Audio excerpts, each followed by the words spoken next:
Turn off the mute so people can hear you.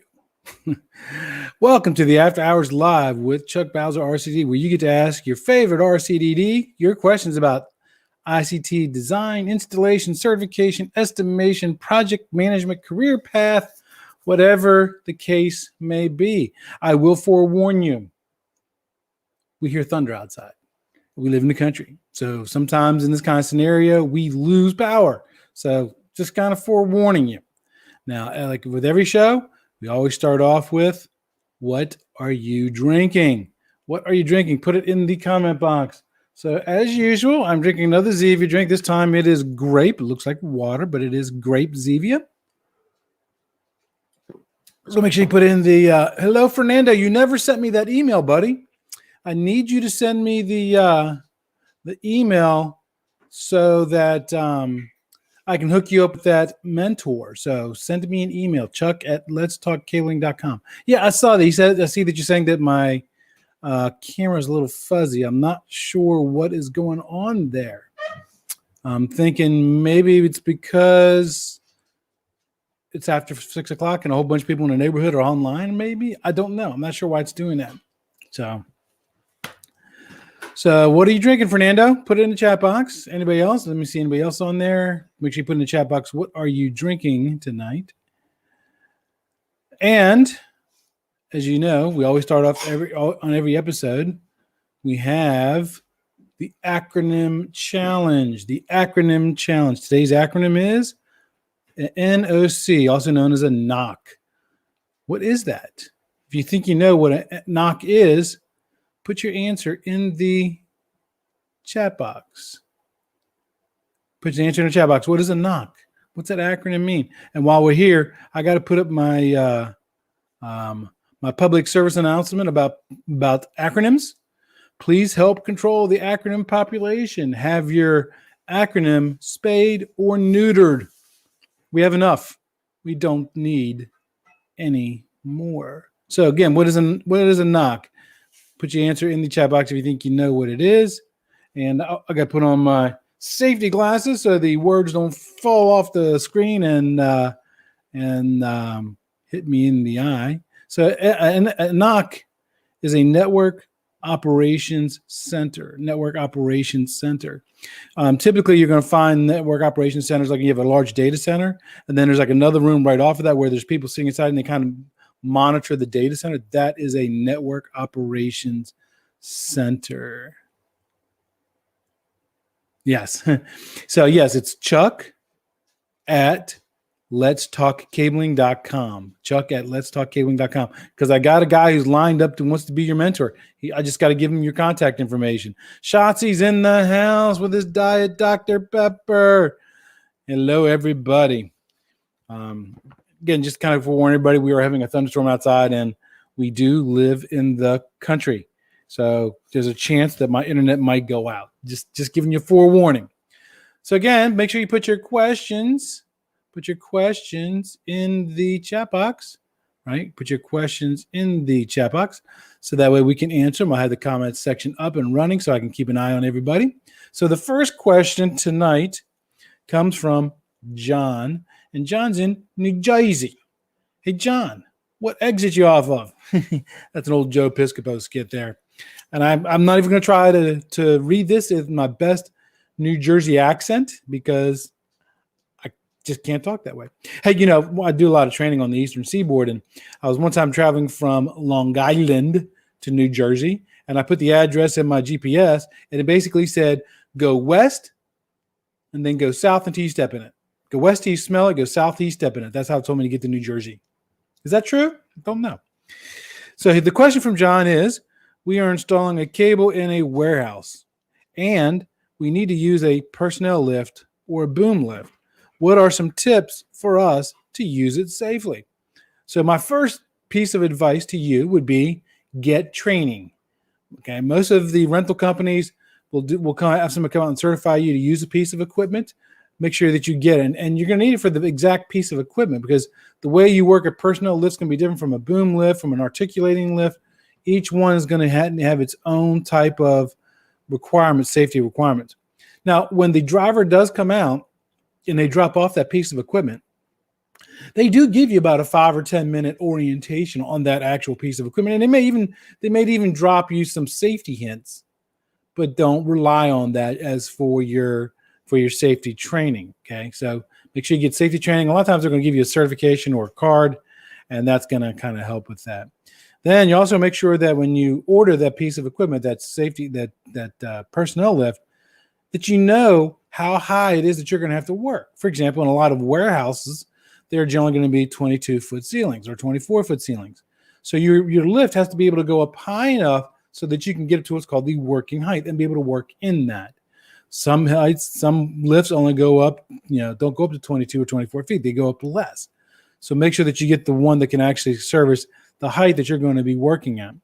And then the next one is make sure you understand your size limitations. This goes for the truck that's going to be the trailer that you might be transporting the personnel lift on. How much does it weigh? Can your trailer handle that weight? How wide is it? Can it fit on your trailer? Better yet, here's another one. What is the size of the doors on the property that you're going to be going through with that lift? Didn't think about that one, did you? Right? So you got to think about those kinds of things.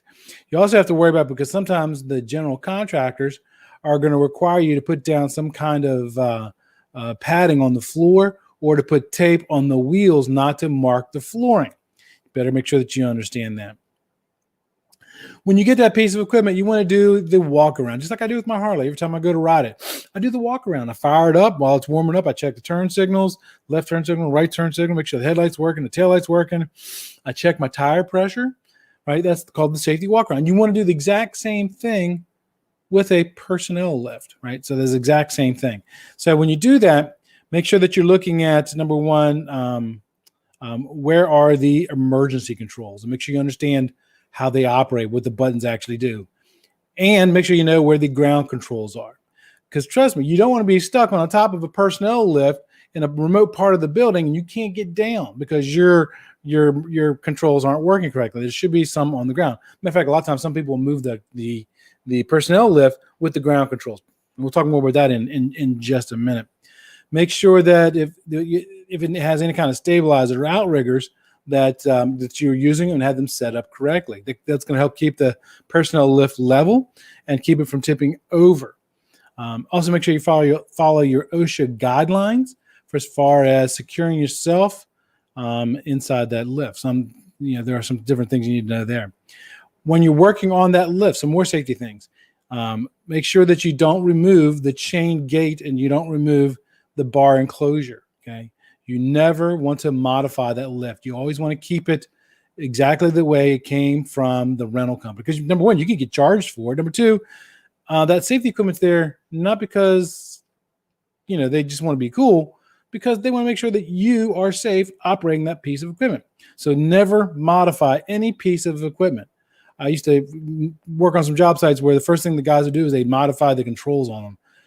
Don't do that, because if something happens, somebody gets injured, and their investigation finds out that you modified it and that can be attributed to a reason for that accident, it's not going to be a good day for you. So make sure that you don't modify that lift. And here's one, and this one goes to all the men out there. Make sure that you read, make sure you understand the operator's manual. Make sure you read and understand the operator's manual, because again, different manufacturers and different types of lifts operate differently, and you want to know how yours lift. Don't go by, well, we had another one a couple of weeks back and it was very similar to this. No, read the operator's manual. Okay, that's going to make sure that you do it right. You also want to make sure you understand what is the load rating of that personnel lift. The load, that means how much it can safely lift up. You probably think, well, Chuck, that's pretty simple. I weigh 225, so it's only going to be a lift of 225. Okay, but I've seen personnel lifts that had two people on them, right? What if you're both 225? Well, there you go. There's almost 500 pounds right there. What if, because a lot of times when you're going up in a personnel lift, we take our stuff up with us, our tools, the equipment we're going to be installing. That all weighs, right? So make sure you understand what is the weight limit of that actual personnel lift that you're going to be putting up there. And don't take chances. Don't take chances. What's that mean? It means, number one, and probably the most important thing you'll hear, Pro tip number 1, keep both feet planted on the platform. Both feet. Don't stand on a box. Don't stand on a pull string, bucket. Don't bring a ladder up with you and then put the ladder to get you additional height. Keep both feet on that personnel lift. Both feet, right? And then that railing. Don't use that railing as a ladder to get additional height. Don't step on that ladder. Don't step on that railing. Don't sit on that railing. That's not what it's designed for. It's designed to keep you safely inside the platform while you're doing what it is that you need to be doing. Okay. When you got that platform, the personnel lift up, make sure you stay at least 3 feet away from all live or exposed electrical components. Okay? You don't want to get shocked when you're on top of that. That's just not going to be a good day, right? And then the last one I'll touch base on. These are only a few of them. There's many more. And then the other thing you want to do is when you go to move that lift, because you go to a new location, bring that lift all the way down, get out of the lift, use the ground control, move the lift to where you can take it, get in the lift, and then go back up. Never move the lift while you're in the platform, even if the platform is all the way down. Right? Get out of the platform, the personnel lift, move it, and then get in and go up with it. Never move it when it's in there. Okay, still waiting for some questions to come in on the chat box. Don't see any. So the next question, question that came ahead of time was from Harrisburg, Pennsylvania. And this is from Fran. And it says, what size ground conductor should I use to bond my primary protector? Okay, so if you actually read in the standards and you read in the TDMM or the other ones, they have different sizes based on, I don't know about the TDM. I got to go back and verify the TDM. But in the Big C Pocket Field Guide, it does. It says if your primary protector protects 1 to 2 pairs, then a number 12 gauge. If it protects 3 to 6, use a number 10. The smaller number, the bigger the conductor. And if it's got 6 or more conductors, then use a number 6. I would tell you, always try to fall to number 6 whenever possible. When bonded conductor, the bigger the better, because it means it transports that for voltage surge easier. So whenever possible, always try to use a number 6. Some other tips when you're putting in the bonded conductor, friend, don't exceed your bend radius, right? Sweeping bends, right? You don't want to exceed 8 times the diameter of the bend, 8 times the diameter of the conductor bend radius for that. Whenever possible, try to limit the number of bends. So if you can, try to make it as straight as possible. And when you make those connections to the bus bar, antioxidant. Antioxidant is for attaching 2 pieces of dissimilar metal. We actually just talking about this in the study group. 2 pieces of dissimilar metal, and it reduces the galvanic corrosion effect. The next thing you want to do is you want to make sure that keep the bonded conductor as short as possible, and you want to make sure that all connections to the bus bar are tight. Okay. Let's check the chat. Don't see any questions in the chat box. We're still good to go. All right, so we're going with the next one. This one's coming from Oregon, and this one's from Cal, K-A-H-L. I hope I pronounced your name correctly. And it says, I ran out of chem wipes. Shame on you. You should always have chem wipes. My boss told me just to go to the store and buy some isopropyl alcohol. I thought we were not supposed to do that. You're pretty smart. Yes. You want to use 99% isopropyl alcohol and lint-free wipes, or some other fancy fiber cleaner, right? They got the cassettes, they got the cords, they've got all kinds of cool devices out there to clean the fiber. Never use isopropyl alcohol from a drugstore, because number one, it's not 99%. Generally, it's 80%, 82%, 83%, which means there's contaminants in there, which means there's water in there, and there's soap in there. So when you use that to clean your fiber, you're leaving that residue on the end face of your fiber. So always use the right kind of cleaner. So stay away from that store-bought 80% isopropyl alcohol. Good for you for knowing what exactly that means. Okay, question number 4. Not checking chat box. No questions there. Question number 4. This one's from Michigan, and this is from Jerry. Jerry asks, what are zones A, B, and C when they're talking about a fiber connector? So when you think about a fiber optic connector, right, when you look at the end face, the very, very center is the core, Outside of that is the cladding, and then you have the ferrule zone. The core is zone A, the cladding is zone B, and the ferrule zone is zone C. They identify those zones because you're allowed to have a certain amount of debris, a certain size of debris in each one of those zones. So your testers will actually take a snapshot of that and can actually measure the size of that debris. So that's why those are very, very important, right? So 13 Serpents. Hey, welcome back, 13 Serpents. He's got a question. He says, does Bixby Standard have a preference when it comes to ceiling supports? Hanger wire that has to be tied off to the grid versus stiff hangers or rod that doesn't need to be connected to the grid? No, there's no preference. You can use any one of those three. You hit it right on the head, 13 Serpents. I feel like kind of weird calling you 13 Serpents. What's your actual name? Because you leave comments on my videos all the time.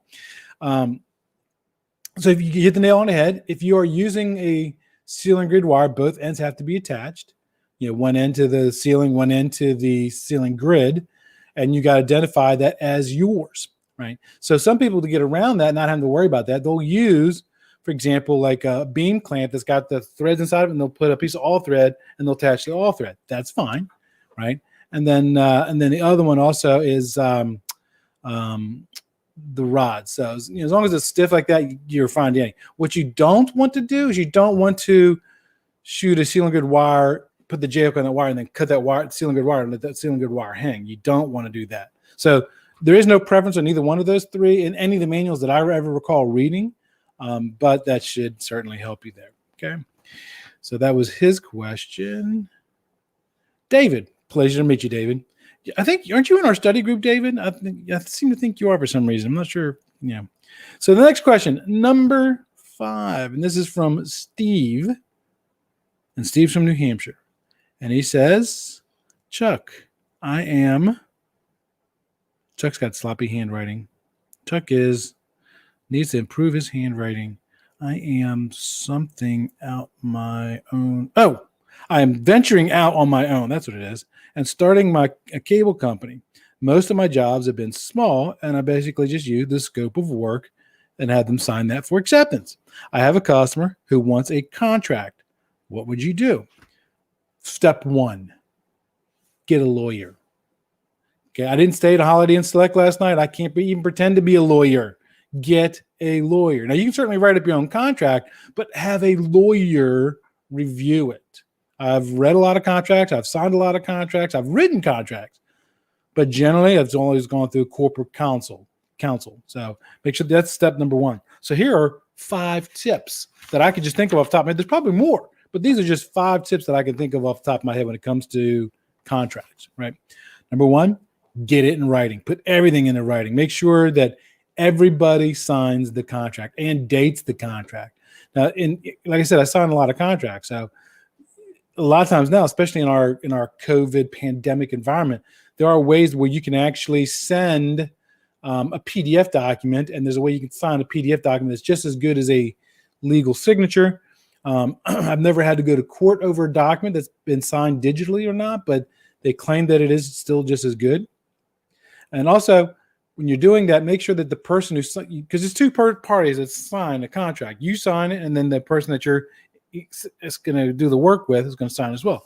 Make sure that that person has the authority within their company to sign contracts, right? Because you may sign a contract, but that person may not have that authority within their company, and that puts you in a real sticky mess, right?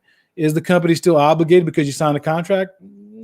That could be litigated in court. It could go either way. It just kind of depends on how good of a lawyer you can afford. So make sure you understand that the communicating the person you're talking with has the authority to sign contracts for their company. The next thing you want to do is put in clear payment terms. Make it as clear as possible. Keep the verbiage as simple as possible. Say, okay, upon signature of this contract, you have to pay me 30% up front, 30%, 50% of the way through the project, 30% at the end of the project, 10% retainage to be signed when the deliverables are delivered. Or you can say, we require 100% up front. And you probably wonder, why does the company do that? because you might be contracting with a company that might have net 30, net 60, or net 90 terms. What does that mean? That means one of the companies I used to work for, I used to have net 90 terms, which meant when we entered a contract, we had a subcontractor do work for us. When they submitted the bill, we had 90 days to pay that bill. That was our term, net 90, right? So think about that. If you're just venturing out on your own and you got a small little company, right? You got to buy the materials. You may have to pay your brother-in-law or your sister-in-law to come help you with the cabling. You might have to, rent the tester because you might not have the tester yet. You need money up front. So, and the terms are yours and they're negotiable. You can say 100% up front. You could say 50% up front. You could say 75% up front. That helps fund the project. Now, a good general rule of thumb is hopefully you've estimated this project so you know what your costs are going to be and you know what your profits are going to be. So what you want to do is you want to make sure that you bill up front before you do the work to cover all of your costs, right? So that way, that's a good general rule of thumb to go by. So make sure you put those in. Also, put in a very detailed scope of work. Very detailed scope of work. Now, this is why I drive my wife crazy. I've said this many times. I'm a very literal person, and it comes from writing scope of works, writing technical documents, because you have to be specific. Words have meanings. One day I'm going to talk to you about the whole should, shall be required, shall be permitted, should be. Those are all saying different things. So the words have specific meanings. So be as detailed.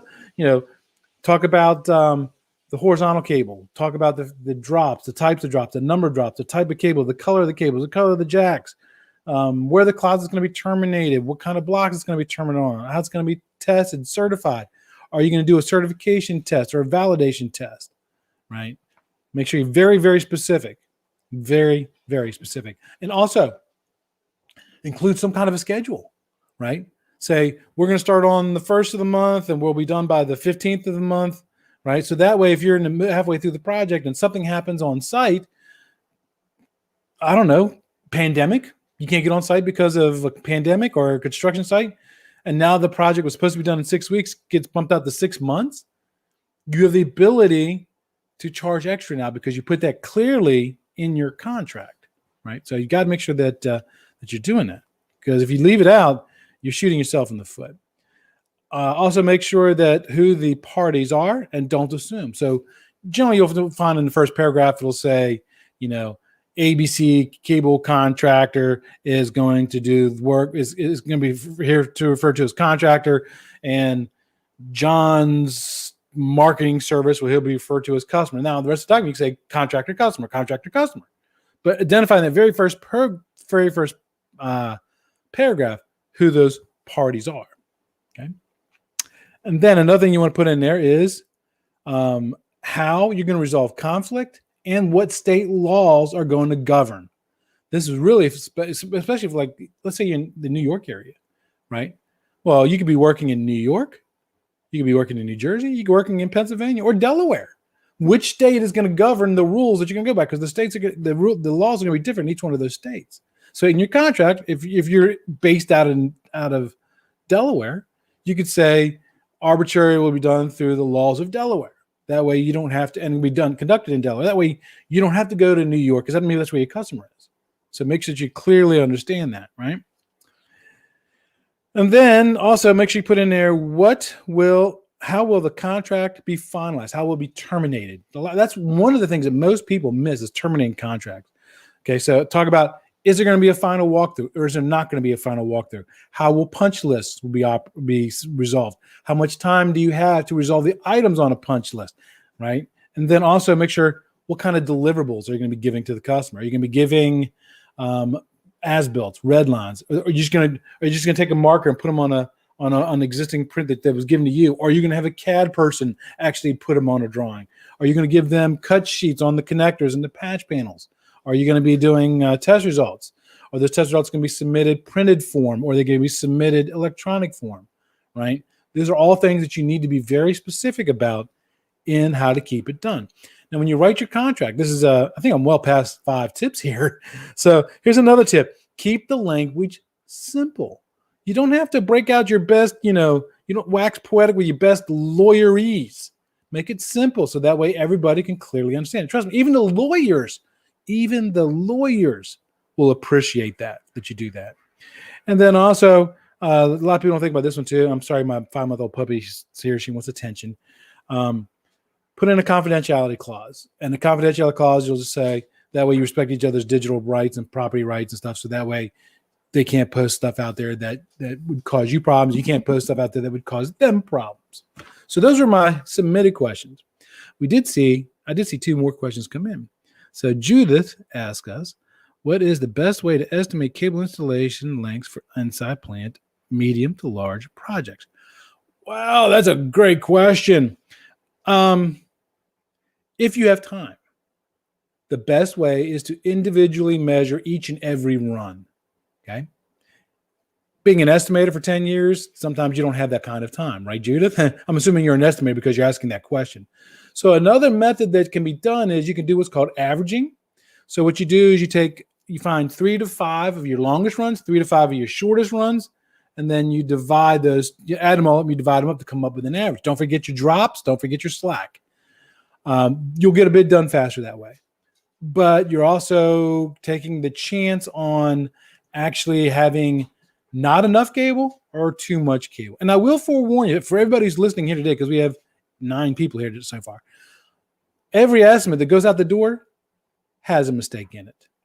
That's why it's called an estimate. So don't beat yourself up if you make a mistake. Just, the key is when you win the project, have a sit-down meeting, go over with whoever's going to do the job, your project foreman, your lead technician, your project manager, walk through and talk about the project, because it's easy to fix problems at the beginning of the project as opposed to at the end of the project when you're doing it. So I hope that answered your question, Judith. If it's more specific, I'm running out of time here. I've literally got like 2 minutes left. If I didn't catch what you want, send me an email at chuck@letstalkcabling.com with the specifics, and I'll answer it on the next after hours live session. And then Fernando says he has a question about estimate. Today's estimating night. It says, how do you define a price when you provide consulting, training, and project management? Depends on what the customer wants. Sometimes the customer just wants to see a total price. In that case, just lump them all together. Sometimes customers want, material price and a labor price. Okay, so what you would do is you would put the consulting and the training under the labor price. Some customers are going to say, hold on one second. Hey, baby, can you get that from Harley? My dog is chewing the duster. Some customers say, well, I want you to provide training for free. I want you to provide consulting for free. And I'm pretty sure, Fernando, you want to make money, correct? Or David, I'm sorry. You want to make sure that you make money. So what you're going to do is you're going to hide that on the material side. So that way all they see is the labor. Because as an estimator, or a customer, you had dealt with customers, a lot of times they're going to want to know the number of hours and the total labor. They're literally going to divide that out. And they're going to figure out what your hourly rate is, your averagely sell rate. And if it's too high, they're going to beat you up over it. And if you start hiding stuff in there like training, consulting, then you can put that in as well. I feel the best way to handle this, and again, it really depends on your customer, is to be upfront. Do a very specific scope of work. Here's the work. Here's how much the material is going to cost. Here's how much the labor to install it, and here how much project management is going to be, and how much training is going to be. So the key is to educate the customer and let them know that those costs are going to be in there one way, shape, form, or another. Period. Because you're not a nonprofit. You are a business. Your job, your duty at the end of the day is to make money. So they should understand it. You should have a good working relationship with your customer and be able to explain that. Okay. So we're at our 30-minute mark. My wife's got the chicken almost done. Oh, it smells so delicious. I can't wait to have some. The puppy's behaving herself. One thing, next week, there will not be an after hours live on Thursday night. Chuck's on vacation next week. You'll still see my acronym challenges because I said I got them set up on automatic post. But there won't be a Thursday night after hours session because Chuck's on vacation. So I will see everybody in 2 weeks. And remember, if you have questions, submit them to chuck@letstalkcabling.com. I may answer your question via email before the show. I do that sometimes. Or sometimes I call people up just to get a better understanding of their question. I did that with last week's show. So there you go. So Fernando, I hope you sent me that email because I really want to hook you up with your mentor. Okay. Until 2 weeks, everybody be safe out there.